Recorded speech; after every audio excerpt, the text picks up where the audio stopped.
That's why Rothman's king's eyes are doubly smooth and really satisfying.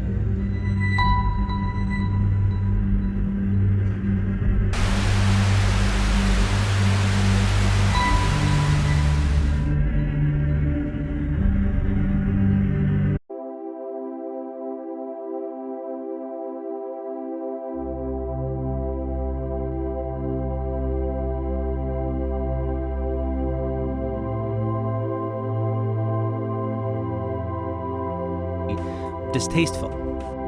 Advertisement plays a very necessary role, but the danger, it seems to me, in a democracy is this. I mean, what does a democracy depend on? A democracy depends on the individual voter making an intelligent and rational choice for what he regards as his enlightened self-interest in any given circumstance. But what these people are doing, I mean, what both for their particular purposes, the selling goods, and the dictatorial propagandists are doing, is to try to bypass the rational side of man and to appeal directly to these unconscious forces below the surface, so that you are, in a way, making nonsense of the whole democratic procedure, which is based on conscious choice on rational grounds.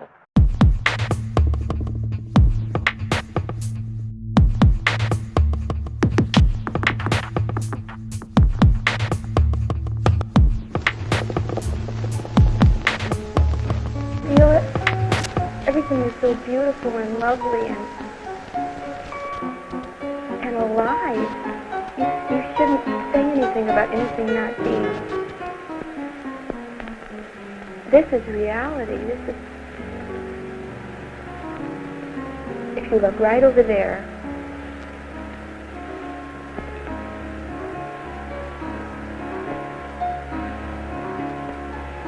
are you looking? Can you? Yes, what should I say?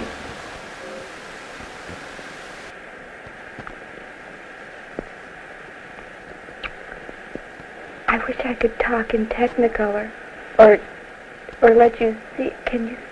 Did you say you can see it? No, I can't quite see it. Tell me about it.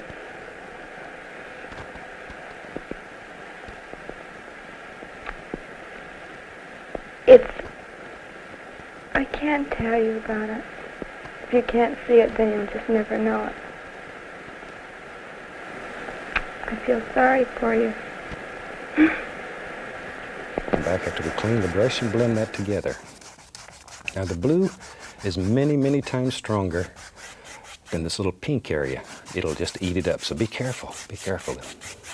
All go away.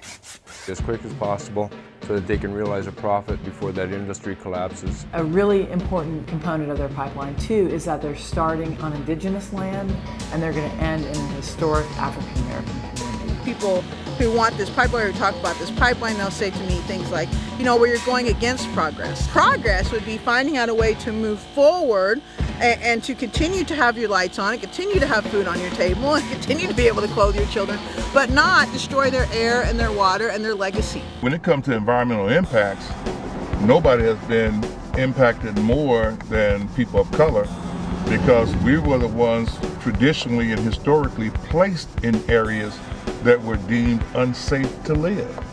Next to the wastewater treatment facilities, next to the refineries, next to the chemical plants. People are sick.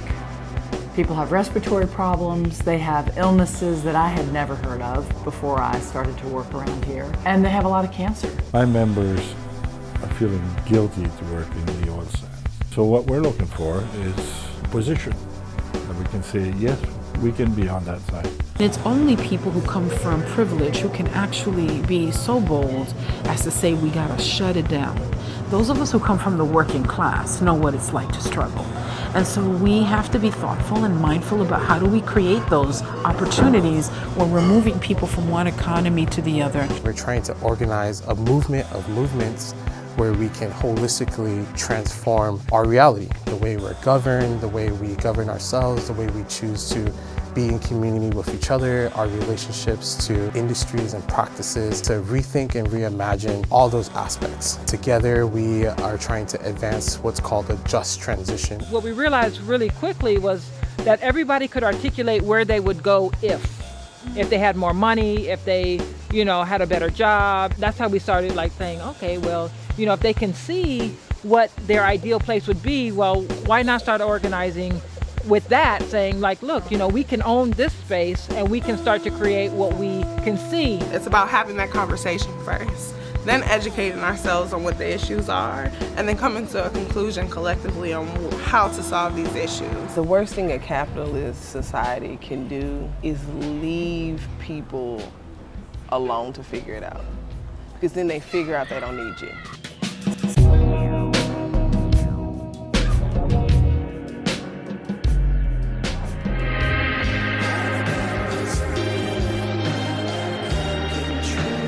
If you look right over there,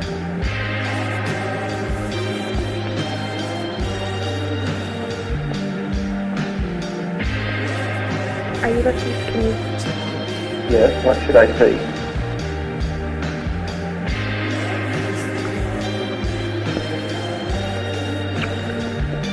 I wish I could talk in Technicolor, or let you see. Can you? Did you say you can see it? No, I can't quite see it. Tell me about it.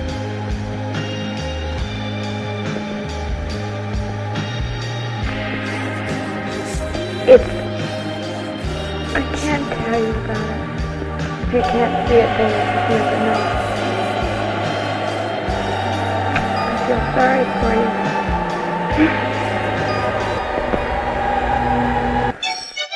This holiday season, McDonald's is celebrating Disney and Pixar's A Bug's Life with a special apple cinnamon dipping sauce for our Chicken McNuggets. There's no...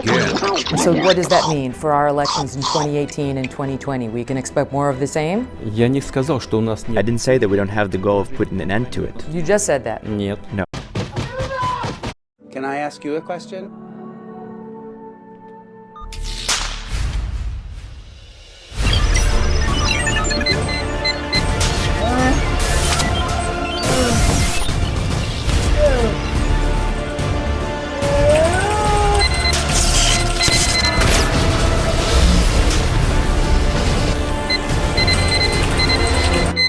No.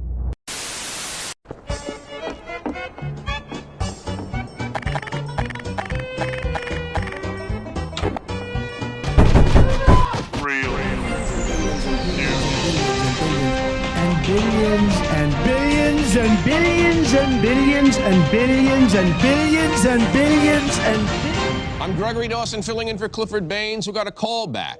Wind power is gaining popularity as a clean, renewable energy source. But is it dangerous? This week, the American coal lobby released a new advertisement warning wind turbines could blow the Earth out of its orbit. Let's watch.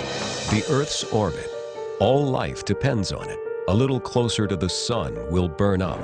A little farther away, we'll freeze. But wind farmers want to install thousands of propellers onto the Earth. And propellers make things move. We like this planet. Let's not blow it away.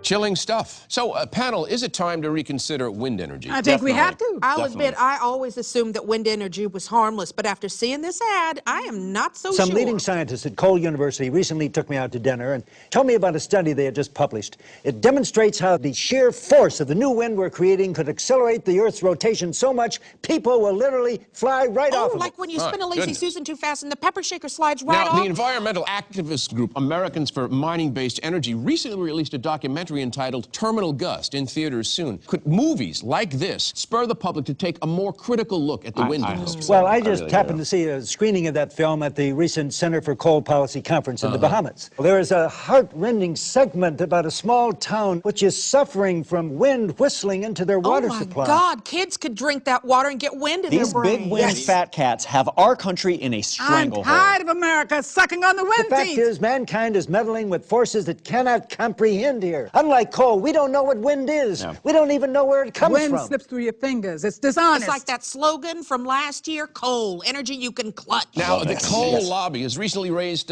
concerns about other energy industries.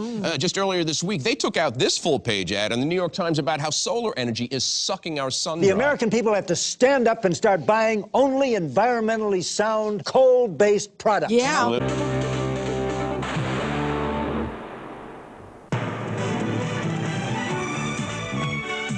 When it's sun up in Malibu, it's midnight in Monte Carlo.